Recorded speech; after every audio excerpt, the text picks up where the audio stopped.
বিসমিল্লাহির রহমানির রহিম। আসসালামু আলাইকুম, আদাব। আজকে আমি কথা বলবো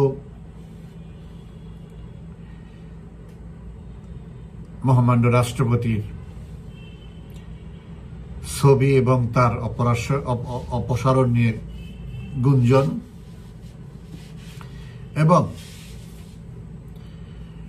ট্রেসি অ্যান্ড জ্যাকবসন আমেরিকার ভারপ্রাপ্ত রাষ্ট্রদূতের বিভিন্ন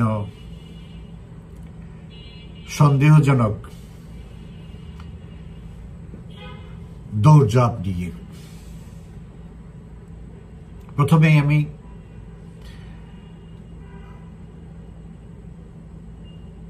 আপনাদের সাথে একটি খবর শেয়ার করতে চাচ্ছি। সেটা হচ্ছে 15ই আগস্ট জাতির পিতার মৃত্যুবার্ষিকীর শোক দিবসে একজন রিক্সা চালক, আমার ভাই রিক্সা চালক,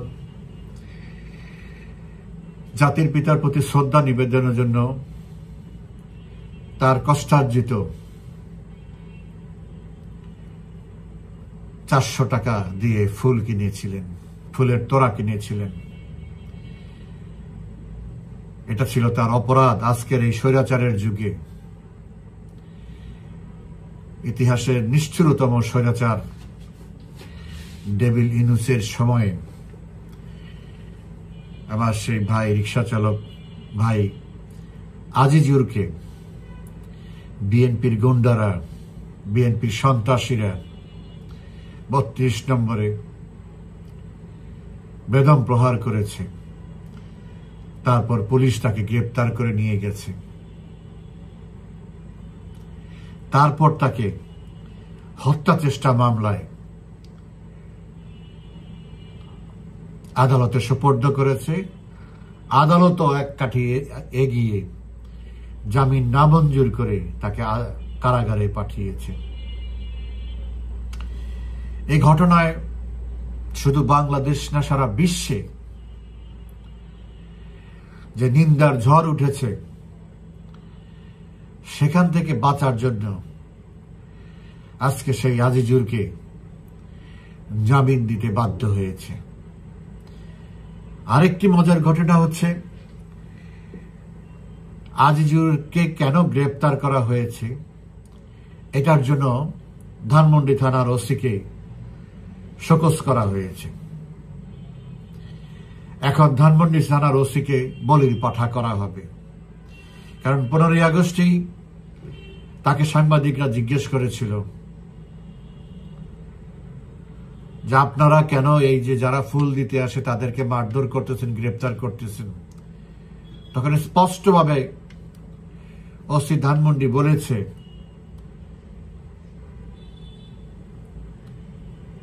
তথাকথিত প্রেস সেক্রেটারি মিথ্যুক ডাস্টবিন শফিকের নির্দেশেই তারা এইসব ব্যবস্থা নিচ্ছে। এখন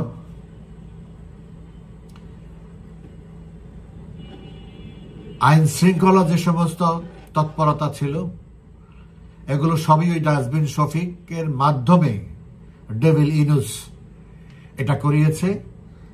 আর যারা সন্ত্রাসী কর্মকাণ্ড করেছে, যারা মানুষকে মারধর করেছে, তারা হলো সেটা করেছে তারেক জিয়ার নির্দেশে। এখন বলির পাঠা করবে এখান থেকে বেরিয়ে আসার জন্য, এই অসভ্যতা থেকে বেরিয়ে আসার জন্য বলির পাঠা করবে ধানমন্ডির ওসিকে। এখন যেখানে যাই ঘটুক, বেশিরভাগ ক্ষেত্রে পুলিশকে দোষ দেওয়ার কিছু নাই। পুলিশ এখন চাকরি বাঁচানোর জন্য,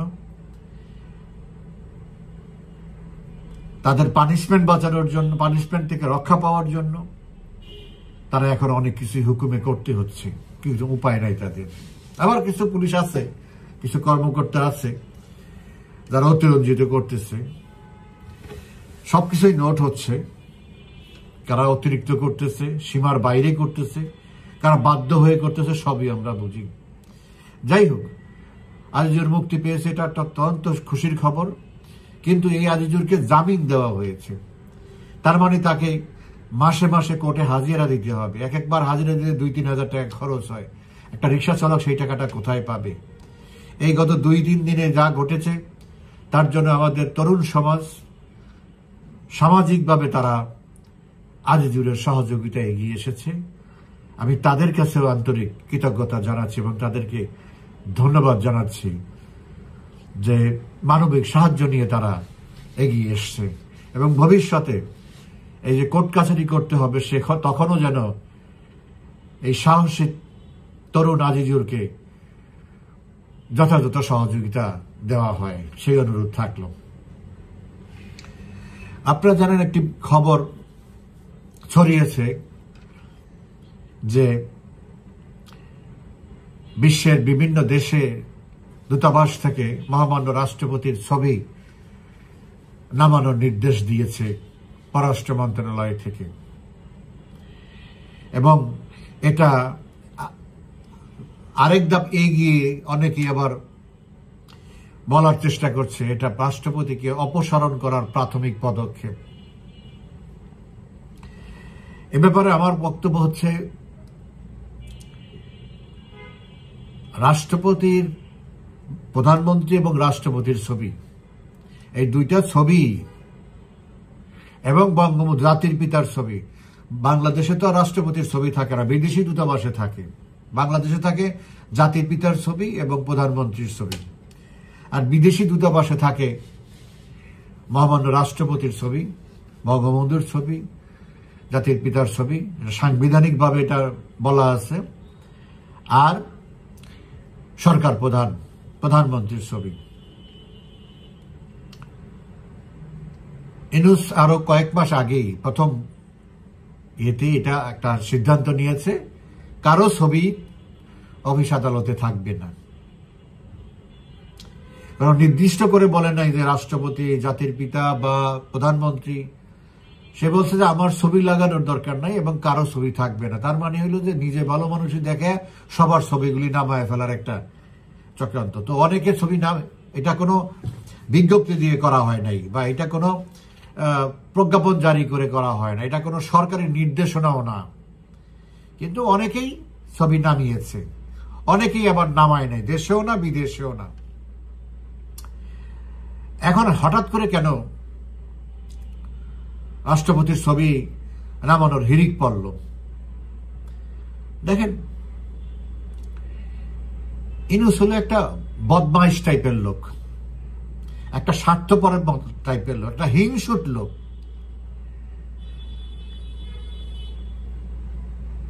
একটা প্রতিহিংসা, চরম প্রতিহিংসা পরায়ণ লোক।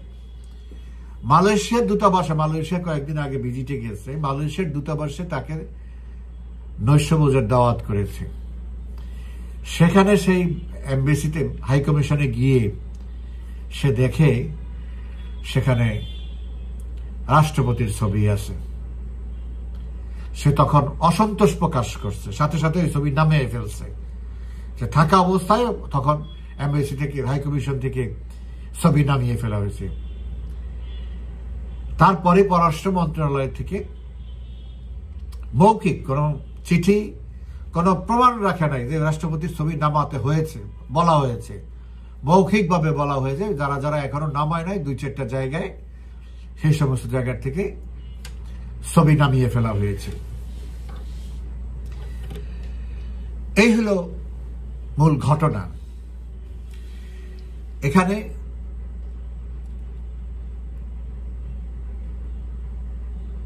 মহামান্য রাষ্ট্রপতিকে অপসারণ করার বা তাকে সরিয়ে দেওয়ার, আমি আমার ফেসবুক পোস্ট আজকে বলেছি, কোনো সুযোগ নাই এবং কোনো ক্ষমতাও ইউনূসের নাই। যা করার আগেই করা হয়ে গেছে, চেষ্টা যা করার আগেই করা হয়ে গেছে। হুমকি ধামকি, ব্লকেট, অমুক সেমুক, অনেক কিছু, অনেক প্রক্রিয়ায় তাকে প্রেসার দেওয়া হয়েছে, কোনো কিছুতেই কাজ হয়নি, ভবিষ্যতেও কাজ হবে না। কারণ রাষ্ট্রপতি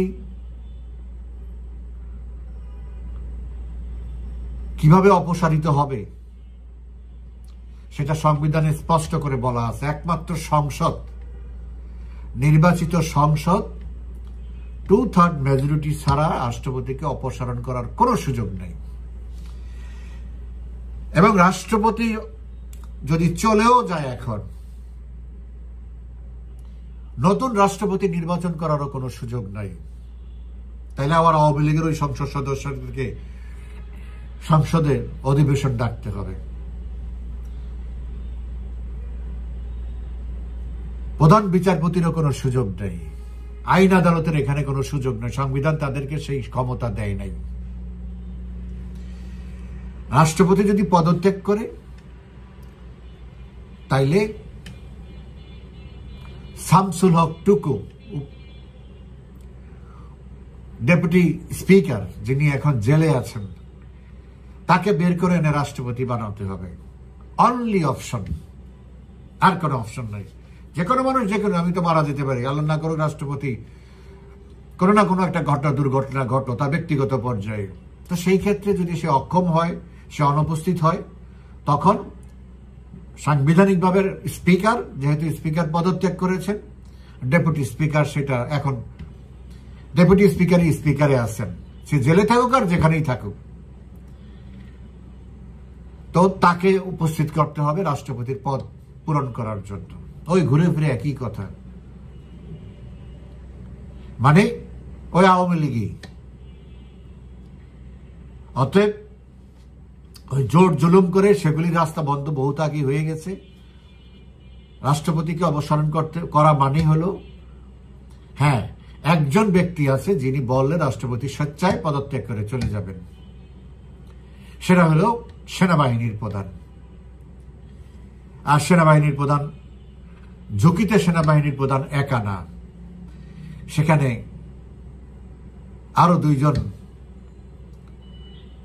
প্রধান আছেন, নৌবাহিনীর প্রধান এবং বিমান বাহিনীর প্রধান। তাদেরকেও ঝুঁকির মধ্যে পড়তে হবে।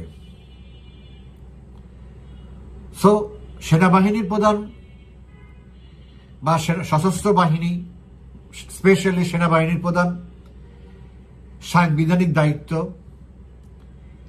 পালন করে প্রধানমন্ত্রীকে রক্ষা করার জন্য সে দাঁড়ায়নি, কিন্তু তার নিজেকে রক্ষা করার জন্য সে দাঁড়িয়েছে, যার জন্য ইউনূস এবং এই যে সন্ত্রাসীদের চাপের মুখেও রাষ্ট্রপতিকে সরানো যায়নি। রাষ্ট্রপতির জায়গায় আছে যতক্ষণ পর্যন্ত সেনাবাহিনীর প্রধান বলবেন। সো এটা নিয়ে কোনো কনফিউশনের কিছু নেই। সেনাবাহিনীর প্রধান বলবেনও না, রাষ্ট্রপতি যাচ্ছেনও না, এখানেই শেষ। টেসি অ্যান্ড জ্যাকবসন,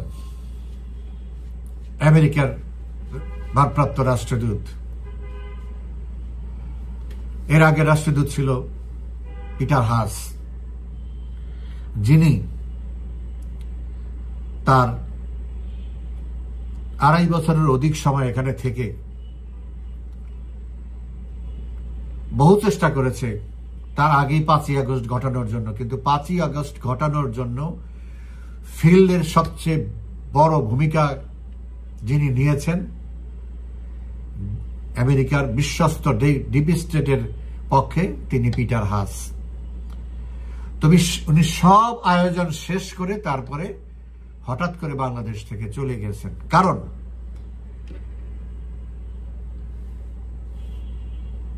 যদি তাদের মিশন ফেইল করে তাহলে সিভিল ওয়ার হওয়ার সম্ভাবনা ছিল। আর ওই সিভিল ওয়ারে স্বাভাবিকভাবেই আমেরিকান এম্বাসিও আক্রান্ত হওয়ার সুযোগ ছিল, সম্ভাবনা ছিল, এবং তারা সেসব তথ্য জেনেই সে আগের থেকেই সেফ সাইডে চলে গেছে।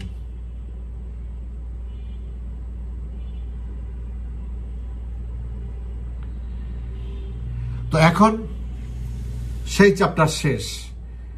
এখন চ্যাপ্টার টু হলো তারা যে এত আয়োজন করে, এত কাহিনী করে, এত হত্যা করে, আন্দোলন সংগ্রাম করে, সেনাবাহিনীকে দবিয়ে রেখে তাদেরকে বাধ্য করেছে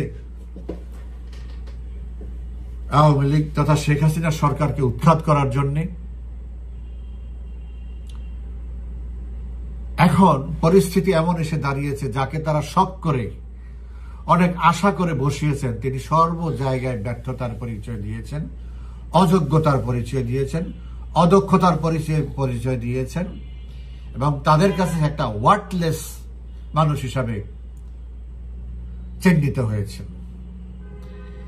এবং যত দ্রুত সম্ভব এই ইউনূসকে সরানো যায় ততই তারা নিরাপদ মনে করেন নিজেদের স্বার্থকে, এই দেশের সামনে আগানোকে। তো সিদ্ধান্ত ইউনূসকে যেতে হবে। এখন এই পরিপ্রেক্ষিতে কে আসবে? ট্রাফিক জ্যাকবসন সবার সাথে দৌড়াদৌড়ি করতেছে। সর্বশেষ উনি প্রধান বিচারপতির সাথে দেখা করেছেন। প্রধান বিচারপতির সাথে দেখা করার উদ্দেশ্য কি? প্রধান বিচারপতির সাথে দেখা করার উদ্দেশ্য হচ্ছে আইনগত বিষয় আলোচনা করা। অনেকে বলে প্রধান বিচারপতিকে রাষ্ট্রপতি, অনাবধান বিচারপতিতে প্রধান উপদেষ্টা, পরবর্তী প্রধান উপদেষ্টা, এগুলি কিছুই না। কারণ এরপরে যে সরকারটা আসবে, হয় আওয়ামী লীগের সরকার আসতে হবে, আর নচেত আওয়ামী লীগেরও সমর্থন থাকবে, বিএনপিরও সমর্থন থাকবে, এরকম একটি সরকার এখানে আসবে শুধু নির্বাচন করার জন্য, আর কোনো কাজ নেই।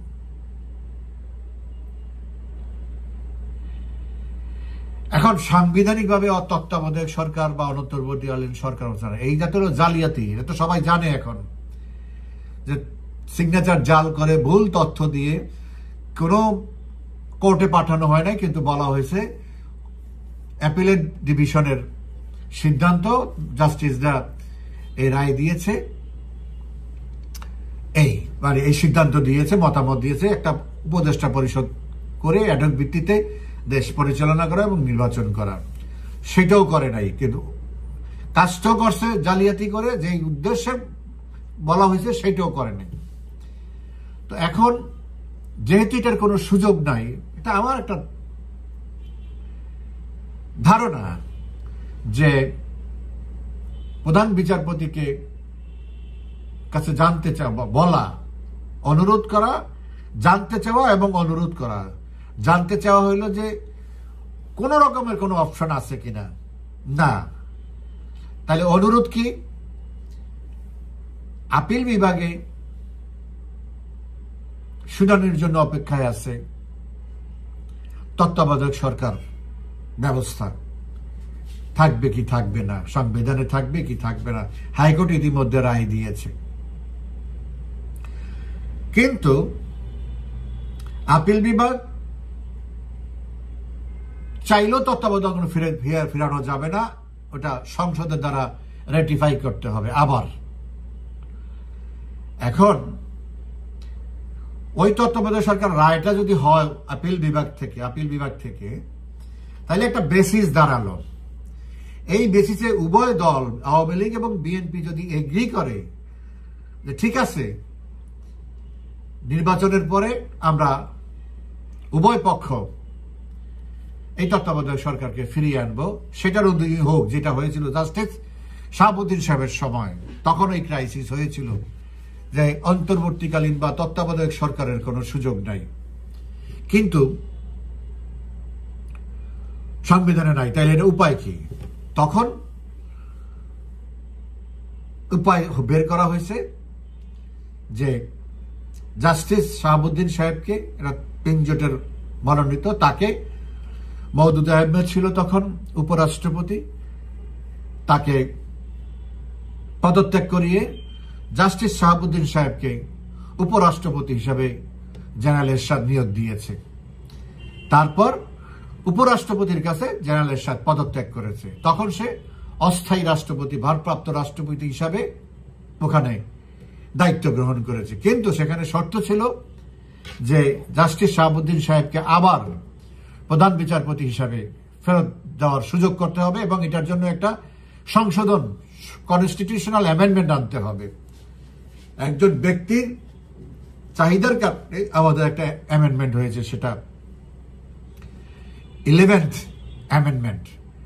তো সেই 11তম সংশোধনী হয়েছে জাস্টিস শাহাবুদ্দিনকে আবার ফিরিয়ে দেওয়া যায়। তখন যেহেতু উনি এই শর্ত ছাড়া রাজি হবেন না, তখন তখন এটা করা হয়েছে। তারপর উভয় দল এই 11শ সংশোধনী সংসদে পাশ করেছে। এখনো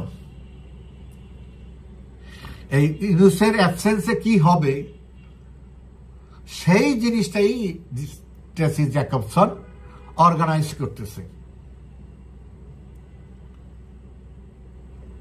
তো আমি মনে করি যে হয়তো তত্ত্বাবধায়ক সরকার ফিরে আসবে এবং এই তত্ত্বাবধায়ক সরকার জায়েজ করতে হবে পরের সংসদে, সে যেই আসুক, যারাই আসুক, যেভাবে আসুক। কিন্তু এখানে অনেক কাহিনী আছে। কাহিনী হচ্ছে প্রধানমন্ত্রীর কাছে এই প্রস্তাব দেওয়া হয়েছে ভারতের রাষ্ট্রদূতের মাধ্যমে, আমেরিকান রাষ্ট্রদূত বা তাদের চ্যানেলে দেওয়া হয়েছে। প্রধানমন্ত্রীর স্পষ্ট কথা হচ্ছে, এবং সাংবিধানিকভাবে তিনি এখনো প্রধানমন্ত্রী, যদি বিএনপি নির্বাচনে আসতে, কারণ প্রধানমন্ত্রী এখন সিদ্ধান্ত নিয়েছে উনি সরকারের দায়িত্ব গ্রহণ এইভাবে আর করতে চান না, উনি নির্বাচনের মাধ্যমে আসতে চান এবং সব দল একসাথে হয়ে যাক, তার কোনো সমস্যা নাই। একটা ফ্রি অ্যান্ড ফেয়ার ইলেকশন হইতে হবে, ইনক্লুসিভ, সবার মাধ্যমে। এইটাতে যদি এগ্রি করে তাইলেই উনি এই তত্ত্বাবধায়ক সরকার মানবেন। আদারওয়াইজ তিনি যেভাবে হোক সরকারের দায়িত্ব গ্রহণ করবেন, সেটা কূটনৈতিকভাবে হোক আর জনগণের সমর্থন নিয়েই হোক, এটা সময়ের ব্যাপার। কিন্তু বিএনপিকে গ্যারান্টি দিতে হবে তারা এই নির্বাচনে আসবে। এই অবস্থায় একটা তত্ত্বাবধায়ক সরকার হবে, সেখানে যেইভাবে আমরা 96 সালে তত্ত্বাবধায়ক সরকার বা 91 সালে সেই তত্ত্বাবধায়ক সরকার করা হয়েছে যেই ফর্মুলায়, 2001 সালে তত্ত্বাবধায়ক সরকার সংবিধানে ছিল, তারপরে কারা ওই তত্ত্বাবধায়ক সরকারে থাকবেন সেটা দুই জোটের লিস্ট থাকে, যে 10 জন নিবে আওয়ামী লীগ জোটের থেকে, 10 জন নিবে বিএনপি জোটের থেকে, সেখানে হয়তো 20 জনের নাম দিল।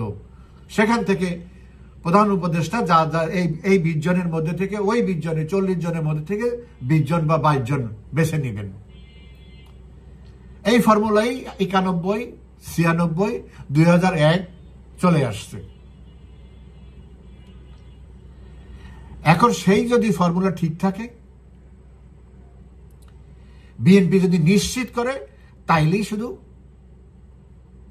প্রধানমন্ত্রী সম্মতি দিবে।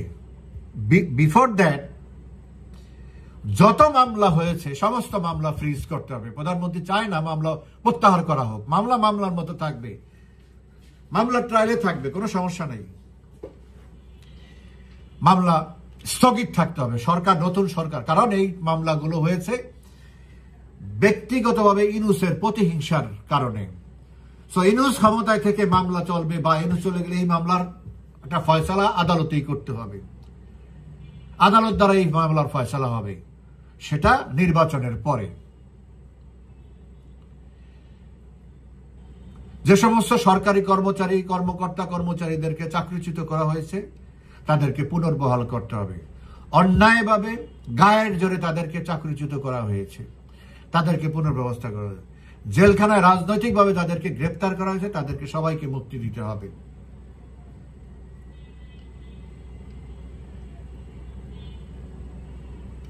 তারপরে মাননীয় প্রধানমন্ত্রী আসবেন, খালেদা জিয়া আছেন চেয়ারপারসন, তারেক জিয়া যদি আসতে চায় তাতেও কারণ সমস্যা নেই, সবাই মিলে একটা নির্বাচন হোক। জনগণ যাকে ভোট দিবে সেই হবে, কোনো সমস্যা নেই। কে কত জনপ্রিয় সেটা তখনই দেখা যাবে, জনগণ কাকে গ্রহণ করে। এটাই হচ্ছে, এটার মধ্যে থেকেই সলিউশন বের করতে হবে আমেরিকাকে। কারণ এই পানিটা ঘোলা করেছে আমেরিকা, এই সর্বনাশটা দেশের করেছে আমেরিকা। একটাই কথা, ভারতের কথা, তোমরা সর্বনাশ করছো, তোমরা এটা সলিউশন করো, না হলে আমরা যেভাবে করার সেভাবে করব। এবং সময় খুব কম,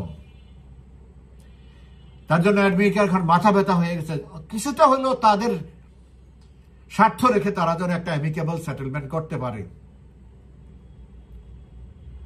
এবং ডেফিনেটলি সেখানে মেজর ডিসাইসিভ রোল প্লে করবে মাননীয় প্রধানমন্ত্রী শেখ হাসিনা। তার সম্মতি ছাড়া কিছুই হবে না। আর উনি কোনো এমন কিছু চাইবেন না, এমন কিছু বলবেন না যেটা শুধু দলীয় স্বার্থে, দেশের স্বার্থে না।